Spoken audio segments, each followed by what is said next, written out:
So I play a lot of games on my phone, not on people, on my phone, because sometimes I'm waiting for someone or for something, so I just need to do something while at it. And every time I start out on a new game, I try to go through the options so that I can see the upgrades available, so that as I play the game, I know exactly what I'm going towards, I know exactly what I'm going for. So I know exactly what I need to get what I want. And therefore, it doesn't matter how appealing or more attractive other upgrades seem. If they're just not what I want, then I'm keeping my money, I'm keeping my experience points because, yeah, it's not what I want. I already have the mental image of what I want, I already have the vision of what I want. And I don't want to hit you with the cliche of how life is like a game, but maybe it is, maybe it isn't. In terms of it is like a game because we need to know the upgrades available to us as we go through life. We need to know where we're going. But the only difference with an actual game is in real life, we don't know what the future holds. We don't know what the future has for us, but God does. You see, in life, you can't scroll through to the farthest right of your options trying to see the best upgrade, but God knows what it is. I believe He's the Alpha and the Omega, the beginning and the end. So while you don't even know how tomorrow looks like, He knows exactly how your life will look like 50 years from now. And that's why the Bible says He's the only one who can tell the future before it happens. So if you get in His presence, He'll reveal to you where He wants you to go. He will reveal to you where He needs you to be. He will reveal to you the vision He has for your life. That's why it's important for us to get a vision, to get God's view, not our view, but God's view on how He wants our lives to look like. And we need to learn to approach God with a clean slate. Like, God, what do you want my life to become? Like, God, what do you want my life to look like? It's so easy to approach God with the options that we think we have. Like, God, can I just get your vision on this business that I started without you? Can I just get your vision on this ministry or movement that I'm going to start? Either way, whether you say no or yes. Can you just give me a vision of what I already have for myself? And God is like, I don't work like that. I don't work with your plans, you work with mine. And by the way, I only fund my plans. I only create provision for my plans. Because more often than not, your plans are all about you. You might try to be deep and how you're trying to make the world a better place, but if someone really examines you, it's all about you. And even if it's not, and maybe it's not all about you, maybe you're indeed trying to make the world a better place. But if you think you have great ideas on how to make the world a better place, just imagine the ideas the creator of the universe, the creator of that world has. Just imagine. And God is like, if you let go of what you have, I'll give you what I have. And it's greater than anything that you could ever have for yourself. And that's how we should be living our lives. And you see, the importance of having a vision is that you know exactly where you're going. And if you know exactly where you're going, you know the decisions and the actions that will take you there. You'll know the opportunities that will take you there and the opportunities that won't. That's why you find people who will reject jobs and opportunities with better perks, with better pays, with better salaries. Why?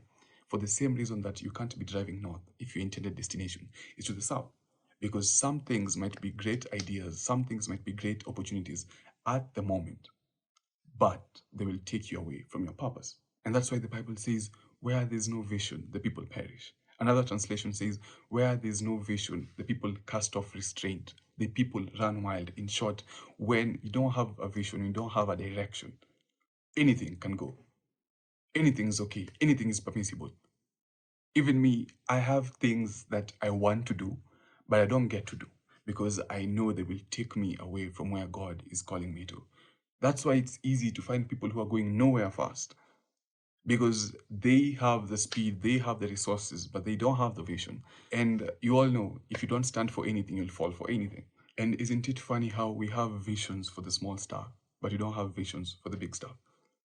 Like, you want to graduate, you want to finish school. So, you'll do the cards, you'll do the assignments, you'll prepare for your exams and try your best in them. You want a car, so you'll set apart such and such an amount for such and such a time. And when you get the money, you won't just buy any car. You have a specific color that you want because you already have the vision, you already have the mental image of what you want out of that car. Like we have visions for the small stuff, like finishing school, and you have visions for buying a car. But in the big stuff, you mean you'll start just any business because it's going to make you money. You'll just learn any skill because it will get you to any job. As long as you're employed, it's okay. You'll just date any person. Any person is okay. You see, the thing about a vision is it not only propagates us to the direction we're supposed to go, it also keeps us from going the wrong way.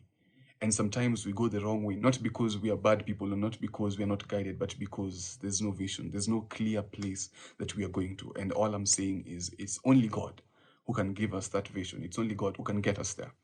And once you get the vision from God, the next step, that's where many people fail.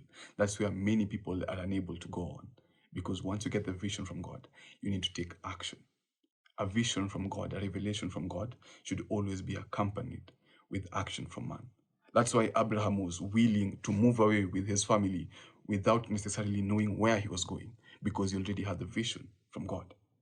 And that means that you need to move even when you don't know all the details. You need to move. And once you get the vision and once you start taking action, the last thing, which is probably the most important thing you need to do, is stay in the presence of God. I can't overemphasize this. I'm always talking about this, and I'm going to say it again. You need to stay in the presence of God, because God isn't just going to give you a vision. He's not just going to tell you, okay, you're going to do A, B, C, and D. Okay. He needs to give you direction, because a God-given vision is something greater than you, meaning you can't accomplish it on your own. So once he gives you the vision, he'll give you the direction. And the Bible says his word is like a lamp for my feet and a light for my path. And you see, the way a lamp works is it doesn't produce enough light for you to see the destination. It gives you enough light to take the next step, and the step after that, and the step after that. That's how a lamp works. And therefore, if you stay in the presence of God, he will give you the directions on how to actualize the big vision in small steps. Pastor Mike actually says it like this: God will either allow you to see the mountaintop and not the way there, or just the next step, and you'll get to the mountaintop on his pace. Why? Because this walk is all about dependence. The Christianity walk is all about dependence. So God will be like, yeah, I know I told you you're going to be the best at that industry, but don't take that opportunity that seems like it will propagate you to where you want to be, because it will take away from you more than it will give to you. Yes, give them the money. You know they won't pay you back. I know they won't pay you back. We both know they won't, but they will show up for you in a way that money can't. But for you to get all these instructions, you need to stay in his presence. So you need to get the vision, take action in it, and stay in his presence. Because this Christian walk is all about dependence on who he is.